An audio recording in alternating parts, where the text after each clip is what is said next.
بسم الله الرحمن الرحيم بسم الله الرحمن الرحيم. السلام عليكم ورحمة الله وبركاته.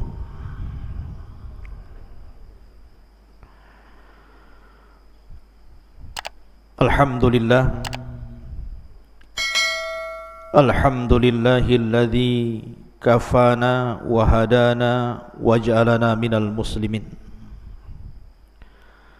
أشهد أن لا إله إلا الله وحده ربي لا شريك له وأشهد أن محمدا عبده ورسوله وصفيه ومختاره على خلقه وخليله أرسله الله رحمة للعالمين وأخرج الناس من الظلمات إلى النور. أما بعد. Taib, ma'asyiral muslimin yang dimuliakan Allah Subhanahu wa taala. Pembahasan di malam hari ini kita akan membahas tentang qasasul anbiya, kisah-kisah para nabi. Dan malam ini kita akan mengkisahkan seorang nabi yang dikenal namanya dalam Al-Quranul Karim, bahkan dijadikan nama satu surat, surah Yunus. Maka nabi ini namanya Yunus ibn Matta.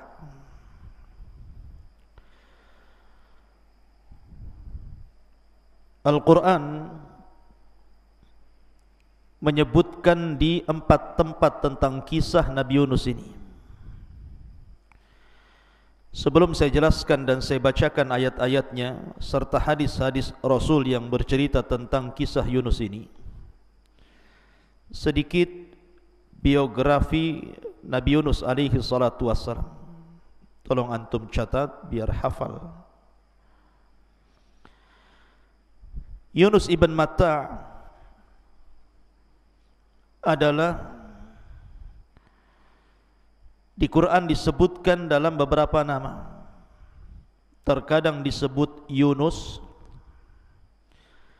terkadang disebut Sahibul Hud, terkadang disebut Dhu atau Dhanuni. Itulah sebutan Al-Quran. Yunus, Sahibul Hud, ataupun Dhannuni atau Dhinnun. Adapun orang tua beliau Yunus ibn Matta. Matta ini siapa? Ada yang mengatakan Matta itu artinya ibunya. Jadi Yunus itu dinasabkan kepada ibunya, sama dengan Isa. Dinasabkan kepada ibunya Isa ibnu Maryam. Maka Yunus pun sama, Matta itu artinya ibunya, Yunus ibn Matta. Akan tetapi yang sahih bahwa Matta itu bukan ibunda Yunus, tetapi ayahandanya. Jadi Matta itu ayahanda daripada Nabi Yunus. Jadi Yunus ibn Matta. Dan Nabi Yunus alaihi salatu wassalam kalau dirunut nasabnya, maka masih sampai kepada Nabiullah Ya'qub alaihi salatu wassalam. Dan Nabi Ya'qub adalah nabi dari nabi-nabi Bani Israel. Karena Ya'qub sendiri adalah Israel. Berarti Yunus satu di antara sekian nabi dari nabi-nabi Bani Israel. Ada yang mengatakan bahwa Yunus ini putra daripada Binyamin. Siapa Binyamin? Saudara daripada Nabi Yusuf. Karena Ya'qub alaihi salatu wassalam memiliki 12 putra dari 4 wanita. Lah yang satu ibu dan satu ayah adalah Yusuf dan Binyamin. Lah salah satu putra bin Yamin ini banyaklah, salah satunya adalah Nabi Yunus alaihi salatu wassalam. Jadi Yunus putra Binyamin, artinya nasabnya sampai kepada Ya'qub alaihi salatu wassalam. Dan Al-Quran menyebutnya di 4 tempat. Dan Nabi Yunus alaihi salatu wassalam diutus ke sebuah desa yang disebut dengan Nainawa. Desanya disebut Nainawa, di daerah Musil di negara Irak. Jadi Yunus diutus ke Irak, di sebuah daerah namanya Musil, tempat diutusnya disebut Nainawa. Itulah daerah tempat dakwahnya Yunus alaihi salatu wassalam. Dan Nabi Yunus alaihi salatu wassalam diutus kepada umat yang cukup banyak. Al-Quran menyebutnya mi'atu alfin au yazidun, 100.000 manusia atau mungkin lebih daripada 100.000. Ada yang mengatakan 130.000 manusia, ada yang mengatakan 140.000 manusia. Artinya umat yang cukup banyak. Yunus alaihi salatu wassalam diutus kepada umat sebanyak itu di Nainawa, di Musil, Irak. Ma'asyiral muslimin yang dimuliakan Allah Subhanahu wa taala. Bicara tentang Nabi Yunus alaihi salatu wassalam, ada beberapa hadis Nabi sallallahu alaihi wasallam yang bercerita tentang Yunus. Saya sebutkan 3 hadis dulu, baru kita cerita ayat. Hadis yang pertama, kisah Nabi sallallahu alaihi wasallam di Taif dengan seorang Nasrani namanya Addas. Jadi ketika Nabi sallallahu alaihi wasallam meninggal dalam tahun yang sama pamannya Abu Talib dan juga Khadijah, maka tahun itu disebut Amul Hazni, tahun kesedihan. Akhirnya Nabi SAW kemudian ke Taif dalam rangka berdakwah, mencari areal baru karena tidak mungkin berdakwah di Mekah lagi. Terlampau sulit bagi Rasul untuk mendakwahkan tauhid di Mekah, tantangannya terlalu berat. Makanya Nabi SAW berangkat ke Taif. Rupanya penduduk Taif ini bukan malah menerima dakwah Nabi SAW, justru sikap mereka kurang lebih dengan penduduk Mekah, memusuhi Nabi SAW. Sampai akhirnya Rasul dilempari batu dan Nabi SAW harus lari 1 mil sehingga di perbatasan Taif dan Mekah, di sebuah kebun milik Mughirah. Disitulah Nabi SAW kemudian berjumpa dengan pemilik kebun namanya Utbah dan Syaibah, dan juga satu budaknya namanya Addas. Lah Addas ini orang Nasrani. Jadi ketika Utbah dan Utaibah melihat Nabi SAW dan Zaid ibn Haritha, maka kasihanlah Utbah dan Syaibah ini, kemudian memberikan makanan kepada Addas untuk dihantarkan kepada Nabi SAW, karena Rasul kelelahan ketika itu. Maka diantarkanlah oleh Addas ini makanan dari Utbah dan Syaibah ini. Ketika Nabi SAW hendak makan, Nabi SAW membaca Bismillah. Addas ini heran, kok ada orang yang mengucapkan kalimat Bismillah? Karena Addas ini bukan orang musyrik, dia Nasrani masalahnya, dan Nasrani ahli kitab. Sehingga kemudian Addas penasaran, bagaimana mungkin kau mengucapkan kalimat itu sementara kalimat itu tidak pernah diucapkan oleh penduduk Mekah? Maka Nabi SAW kemudian mengatakan, ya, siapa namamu? Kata Addas, saya Addas. Dari mana asalmu? Kata Addas, saya berasal dari Nainawa. Disinilah kemudian muncul nama desanya Nabi Yunus, Nainawa. Maka Nabi SAW mengatakan, apakah yang dimaksud Nainawa itu desa dari seorang yang saleh namanya Yunus ibn Matta? Kata Addas, bagaimana kau tahu tentang kisah Yunus ibn Matta, wahai fulan? Maka Nabi SAW mengatakan, ya Addas, Yunus ibn Matta itu saudaraku. Dia seorang nabi, aku pun seorang nabi. Kemudian diceritakanlah tentang kisah Yunus ibn Matta kepada Adas ini. Lah pemilik kebun ini, Utbah dan Syaibah ini takut kalau seandainya budaknya terpengaruh dengan Nabi SAW. Dipanggillah Adas itu kemari. Kemudian ditanya, kau ngomong apa sama orang itu, maksudnya sama Nabi SAW? Kata Adas, demi Allah, aku berbincang-bincang dengan orang itu dan tidaklah seseorang mengucapkan seperti itu kecuali seorang nabi. Dari sini ada kalimat Nainawa, kemudian kisah Nabi Yunus yang diceritakan kepada siapa? Kepada Adas, seorang Nasrani. Belakangan Rasul menawarkan Islam, kemudian Adas pun masuk Islam. Ini hadis yang pertama. Hadis yang kedua, kisah tentang perselisihan Utsman ibn Affan radhiyallahu an dan Sa'ad ibn Abi Waqqas. Jadi suatu ketika Utsman itu sedang duduk di masjid. Sa'ad bin Abi Waqqas datang dari pintu. Assalamualaikum, kata Sa'ad bin Abi Waqqas. Tapi Utsman tidak menjawab. Assalamualaikum. Utsman tidak menjawab sampai 3 kali. Marah Sa'ad bin Abi Waqqas ini. Akhirnya Sa'ad bin Abi Waqqas ini datang menemui Umar ibn Khattab radhiyallahu anhu dan mengatakan, ya Umar, aku tadi berjumpa dengan Utsman di masjid, aku pun mengucapkan salam, tapi dia tidak mau menjawab salamku. Maka Umar radhiyallahu anhu kemudian memanggil siapa? Memanggil Utsman. Datangkan Utsman kepadaku. Akhirnya kemudian Umar bin Khattab radhiyallahu anhu bertanya kepada Utsman bin Affan radhiyallahu anhu, mengatakan, ya Utsman, tadi Sa'ad bin Abi Waqqas menemui dirimu, kemudian mengucapkan salam, kau tak jawab salamnya. Kata Utsman, aku tidak dengar salamnya kok. Kata Sa'ad bin Abi Waqqas, sungguh aku mengucapkan salam.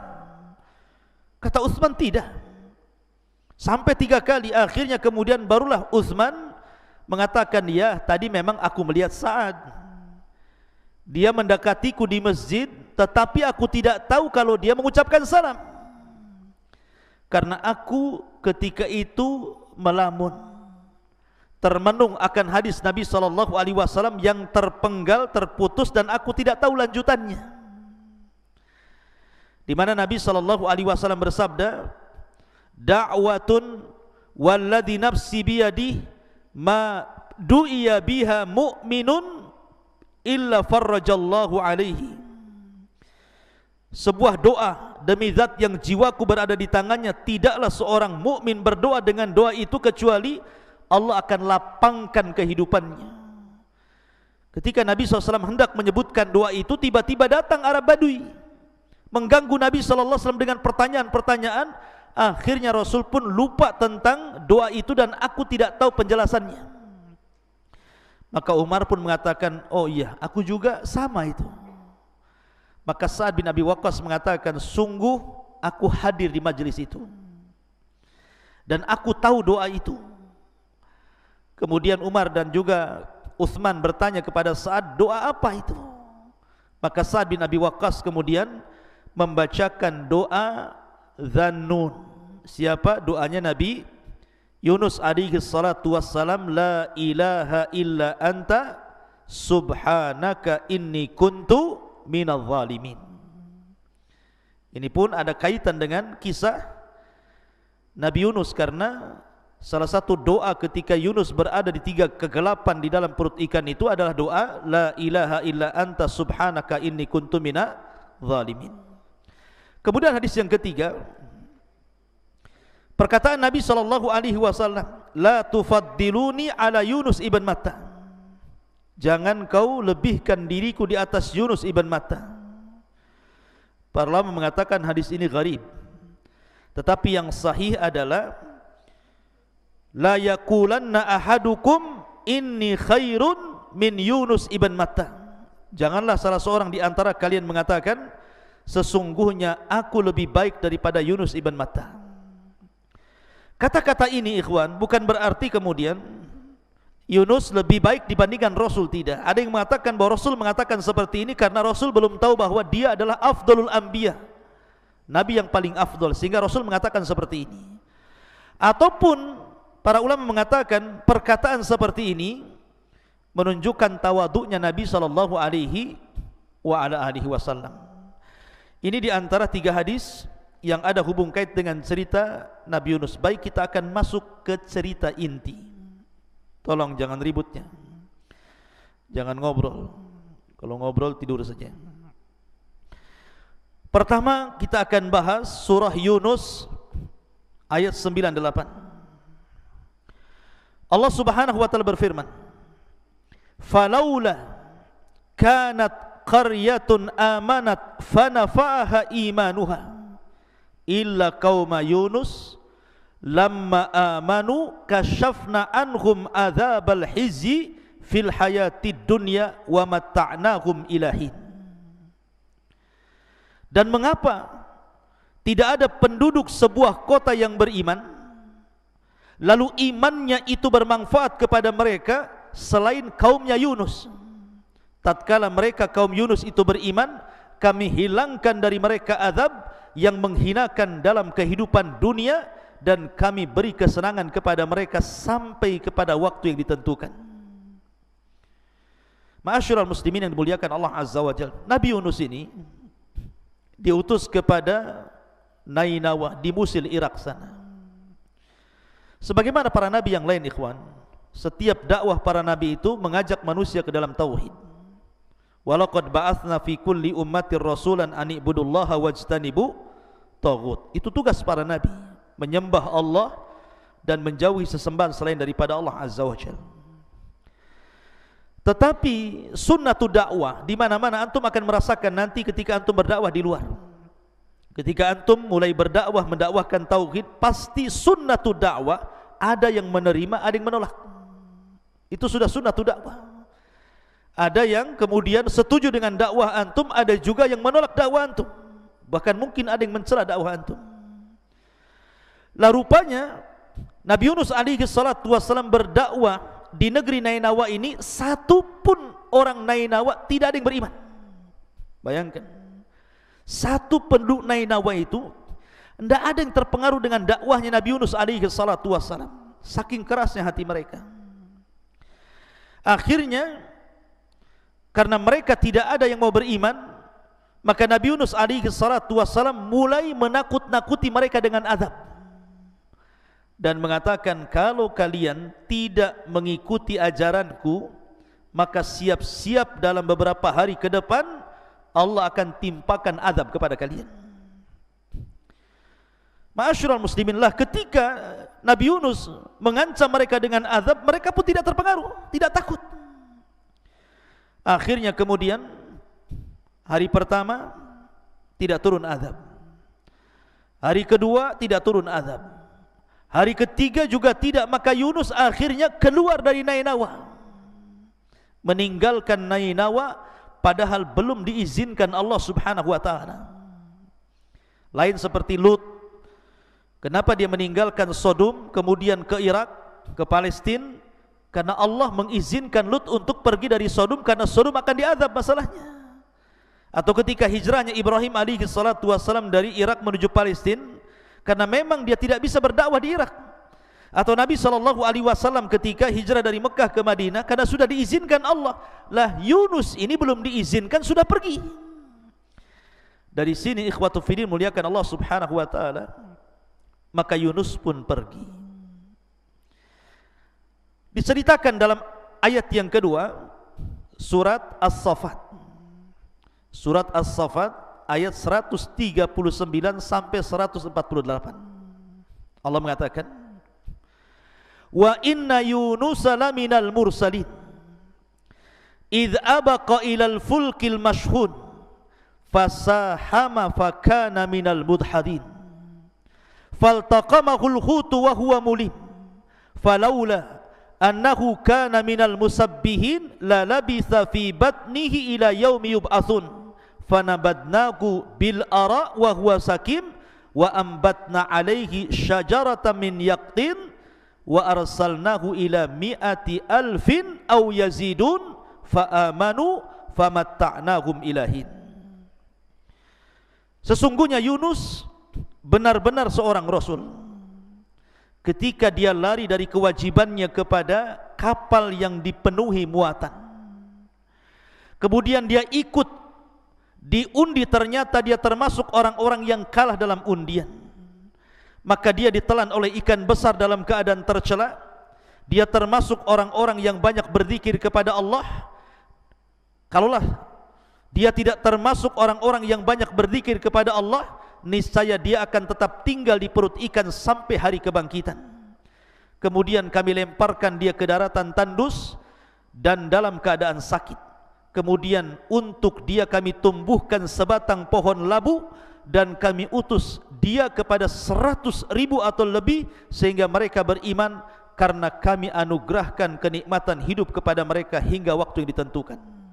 Jadi ketika Nabi Yunus alaihi salatu wasallam meninggalkan kaumnya, lah kaumnya ini udah ketakutan tuh, karena Nabi mereka sudah meninggalkan mereka. Karena ketakutan kaumnya itulah akhirnya mereka bertobat tanpa sepengetahuan Yunus alaihi salatu wasallam. Mereka bertobat, semua bertobat, satu kampung Nainawa itu. Dan Yunus tidak tahu mereka sudah tobat.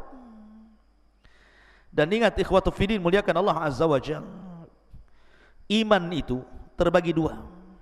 Iman itu terbagi dua. Ada yang sifatnya idtirari, ada yang sifatnya ikhtiari. Antum harus paham nih. Iman itu ada dua, ada yang bersifat idtirar, terpaksa, dan ada yang sifatnya ikhtiar karena kehendak dia. Kalau seseorang beriman karena terpaksa, maka tobatnya tidak akan diterima dan dia pantas untuk diazab oleh Allah Subhanahu wa taala. Makanya Allah Subhanahu wa taala berfirman, "Falamma ra'au ba'sana qalu amanna billah wahdahu wa kafarna bima kunna bihi musyrikin falam yaku yanfa'uhum imanuhum lamma ra'au ba'sana sunnatallahi allati qad khalat min ibadihi khasira hunalikal kafirun."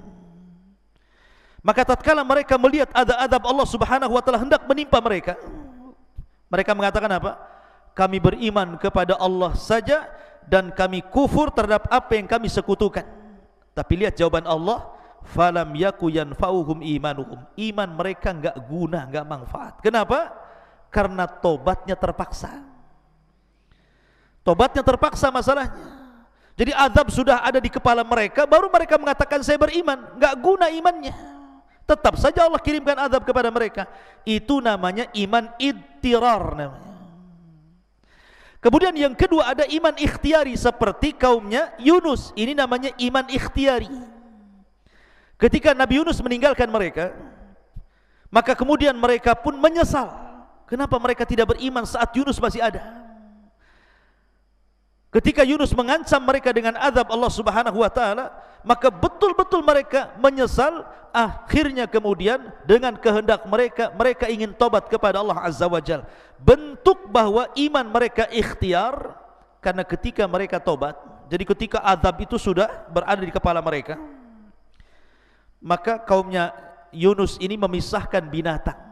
Jadi yang ibunya di sana, anaknya di sini. Jadi ibu unta di sana, anak untanya di sini. Ibu kambing di sana, anak kambingnya di sini. Sapi bapaknya di sana, anak sapinya di sini. Dipisahkan, berhadap-hadapan di pagar. Ya.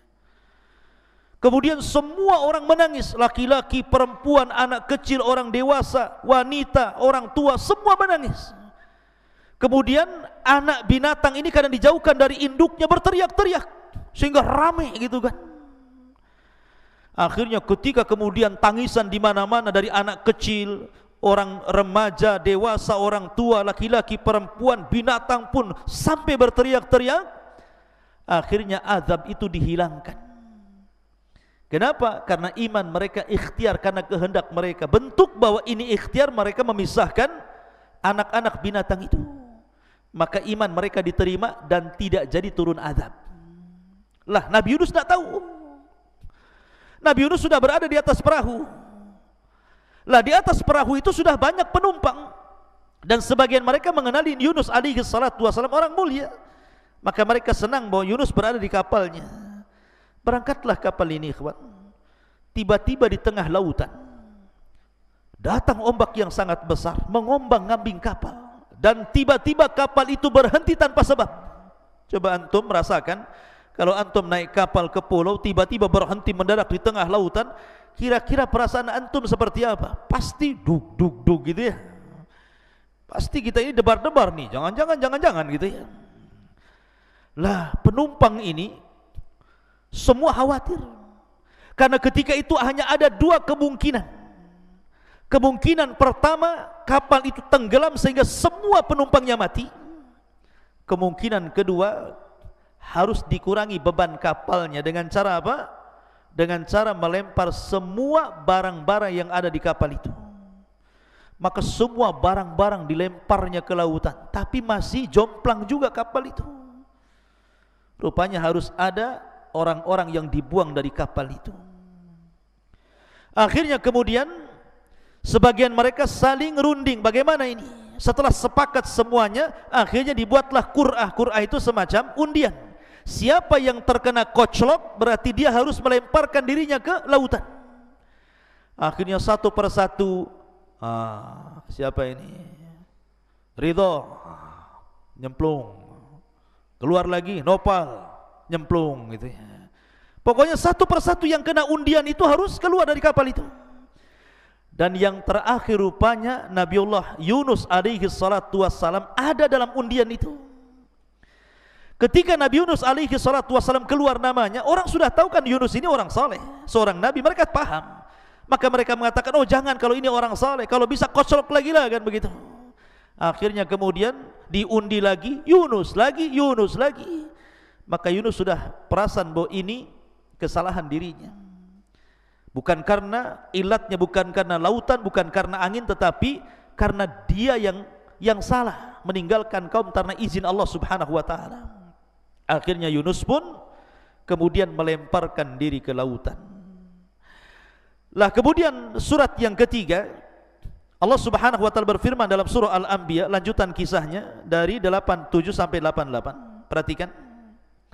Wa dhannuni idh dhahaba mughadiban fa dhanna an lan naqdira alayhi fanada fi dhulumati an la ilaha illa anta subhanaka inni kuntu minadh dhalimin fastajabna lahu wa najaynahu minal ghammi wa kadzalika nunjil mu'minin.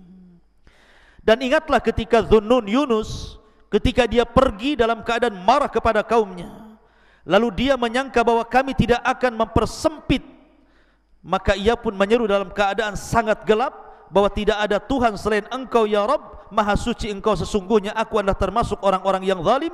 Maka kami telah memperkenankan doanya dan menyelamatkannya dari kedukaan, dan demikianlah kami selamatkan orang-orang yang beriman. Jadi ketika Yunus alaihi salatu wassalam terkena undian itu, maka Yunus pun akhirnya menerjunkan diri dari perahu itu. Rupanya Allah subhanahu wa ta'ala wahyukan kepada ikan yang sangat besar, ikan paus mungkin yang sangat besar sekali, disuruh untuk menelan Yunus alaihi salatu wassalam, dan diwahyukan agar jangan dimakan dagingnya dan jangan dipatah-patahkan tulangnya, ditelan saja. Jadi Allah subhanahu wa ta'ala mewahyukan kepada Hud tadi, kepada ikan besar tadi, agar cukup ditelan, tidak dimakan dagingnya dan tidak dipatah-patahkan tulangnya, biar Yunus tetap hidup. Maka ikan pun sesuai dengan perintah Allah, Yunus terjun saja langsung langsung dimakan, kemudian masuk ke perut ikan. Ada yang mengatakan riwayat yang lain, jadi ikan yang memakan Nabi Yunus ini dimakan ikan lagi. Jadi ikannya dimakan ikan. Jadi Yunus dimakan ikan, habis ikannya makan Nabi Yunus, ikannya dimakan ikan besar lagi. Anda bisa bayangkan tuh, ya, ikan di dalam ikan. Lah Nabi Yunus dalam ikan itu. Makanya kemudian Allah subhanahu wa ta'ala menyebutnya zulumat. Fanada fi zulumat. Maka Yunus pun berdoa dalam kegelapan, karena memang ketika itu Yunus mendapatkan 3 kegelapan. Kegelapan di perut ikan, kegelapan di dasar lautan, dan kegelapan di tengah malam. Secara logika Yunus pasti mati di situ. Berapa hari Yunus di perut ikan? Ada yang mengatakan bahwa Yunus itu sebenarnya sebentar saja. Jadi di waktu duha dia dimakan ikan, sorenya kemudian dimuntahkan ikan. Itu satu pendapat. Ada yang mengatakan Yunus itu 3 hari di perut ikan baru dimuntahkan ikan. Dan ada yang mengatakan 40 hari di perut ikan kemudian dimuntahkan. Jangan lagi cerita 40 hari, 3 hari. 1 jam saja di perut ikan bisa mati orang itu. Kalau bukan karena Allah Subhanahu wa ta'ala, tentu Yunus akan meninggal dunia. Lah ketika ikan ini masuk ke dasar lautan, Yunus ini sedang antara sadar dan tidak. Rupanya Allah hendak memuliakan Yunus. Maka ikan itu kan berputar-putar tuh di dasar lautan itu. Sehingga kemudian berbagai macam makhluk yang ada di lautan itu dilewati oleh ikan yang ada Yunus dalam perutnya itu. Maka Nabi Yunus alaihi salatu wassalam dari kejauhan mendengar ada suara tasbih dari makhluk-makhluk Allah yang di dasar lautan itu. Dari sayup-sayup kejauhan ada terdengar suara tasbih. Mungkin batu bertasbih, mungkin hewan-hewan bertasbih, wallahu alam, karena Allah mengatakan wa im min kulli syai'in illa yusabbihuna bihamdi walakin la yafqahuna tasbihahum. Karena segala sesuatu itu kan bertasbih dan kita tidak tahu bagaimana tasbihnya. Tapi Yunus diperdengarkan di dalam dasar lautan itu ada yang bertasbih, sehingga Yunus sadar, oh dia masih hidup. Ya, ketika mendengar suara tasbih sayup-sayup, baru dia sadar, alhamdulillah saya masih hidup. Lah ketika itu dalam riwayat Yunus pun kemudian berusaha untuk duduk kemudian sujud dan mengatakan, demi Allah, tidaklah ada orang yang sujud di dasar lautan kecuali diriku. Maka dia berusaha untuk sujud. Dari situlah kemudian dia pun berdoa kepada Allah Subhanahu wa ta'ala, la ilaha illa anta subhanaka inni kuntu minadh dhalimin. Ketika doa ini dibacakan Yunus, doa ini melesat sampai ke langit. Maka malaikat yang ada di langit itu, mereka mendengar doanya Nabi Yunus alaihi salatu wassalam dari kejauhan dan mengatakan, ini suara siapa? Suara ini sangat ma'ruf. Ini suara siapa ya Allah? Maka Allah Subhanahu wa ta'ala mengatakan, itu doanya Yunus ibn Matta. Maka para malaikat di langit meminta syafaat kepada Allah agar Allah menyelamatkan Yunus alaihi salatu wassalam. Maka Allah pun kabulkan permintaan malaikat. Maka Allah naikkan ikan itu ke atas, kemudian dimuntahkan. Anda bisa bayangkan Yunus berhari-hari di perut ikan, kemudian dimuntahkan di daratan gitu kan. Seperti apa gitu kan. Yunus pun lemas. Gak percaya? Coba antum cari ikan paus, makan saya. Jadi akhirnya dilepehkan begitu ya. Kemudian Yunus sudah lemas, gak makan di perut ikan, puasa. Kalau memang pendapat 3 hari berarti 3 hari dia puasa. Yang berpendapat 40 hari berarti 40 hari dia tak makan. Jangankan 3 hari, antum 1 hari tak makan saja, pegang perut, langsung cari bakso. Jadi Yunus alaihi salatu wassalam sudah tidak bisa lagi, enggak sanggup, berdiri aja enggak sanggup. Karena enggak sanggup itulah akhirnya Allah Subhanahu wa ta'ala kemudian tumbuhkan wa ambatna alaihi syajaratan min yaqtin. Tiba-tiba di sekitar tubuhnya, tanah-tanah di sekitar tubuhnya, Allah hidupkan pohon labu. Hidup tuh pohon labu tuh. Ya. Kemudian merindangi tubuhnya, kemudian tiba-tiba keluar buahnya. Dalam sekejap saja Yunus alaihi salatu wassalam kemudian memakan buah labu itu sampai kenyang, sehingga akhirnya dia punya tenaga lagi. Dan itu mukjizat ikhwan, mukjizat. Tiba-tiba tanpa ditanam, tahu-tahu pohon labunya tumbuh sendiri, sebentar sudah berbuah gitu kan. Ini kan pohon ajaib ikhwan. Enak antum kalau punya biji mangga sekali tanam besok sudah metik gitu ya. Kan enggak ada kalau kecuali mukjizat. Maka Yunus pun setelah makan labu kenyang-kenyang, akhirnya dia punya tenaga. Mulailah dia kembali berdakwah ke Nainawa. Rupanya semua penduduk Nainawa sudah beriman kepada Allah Subhanahu wa taala. Makanya Allah mengatakan wa arsalnahu ila mi'ati alfin aw yazidun. Kemudian Yunus alaihi salatu wassalam diutus kepada 100.000 orang ataupun lebih, semua beriman kepada Yunus alaihi salatu wassalam. Semua beriman. Dan ini karena hidayah dari Allah Subhanahu wa taala. Kalau bukan karena Allah, tentu mereka tidak dapat hidayah. Tetapi di sini ada pelajaran yang bisa kita petik, yang juga pelajaran kepada Nabi kita Muhammad sallallahu alaihi wasallam. Di dalam Al-Quran surah Al-Qalam, Allah mengatakan fasbir li hukmi rabbika wa la takun kasahibil khuti idnada wa huwa maqdum laula an tadarakahu ni'matu mir rabbih la nubidha bil ara'i wa huwa madhmum fajtabahu rabbuhu faj'alahu minas salihin. Maka bersabarlah kamu wahai Muhammad terhadap ketetapan Tuhanmu, dan janganlah kamu seperti orang yang berada dalam perut ikan ketika ia berdosa dan sedang dalam keadaan marah kepada kaumnya. Kalau sekiranya ia tidak segera mendapatkan nikmat dari Tuhannya, benar-benar dia dicampakkan ke tanah tandus dalam keadaan tercela. Artinya bahwa Nabi SAW disuruh untuk sabar. Jangan seperti Yunus, belum disuruh pergi dari kaumnya malah pergi. Maka dari sini ada pelajaran besar bahwa dalam berdakwah itu perlu kesabaran. Tetapi setelah Nabi Yunus alaihi salatu wasallam meninggal dunia, lambat laun kaum Nainawa kemudian kembali menyekutukan Allah sedikit demi sedikit. Subhanallah, sudah diberikan nikmat tauhid setelah meninggal nabinya, tiba-tiba sedikit demi sedikit kemudian mereka kufur kembali. Nah, dari situlah diutus nabi-nabi yang lainnya. Siapa nabi setelah Nabi Yunus alaihi salatu wasalam?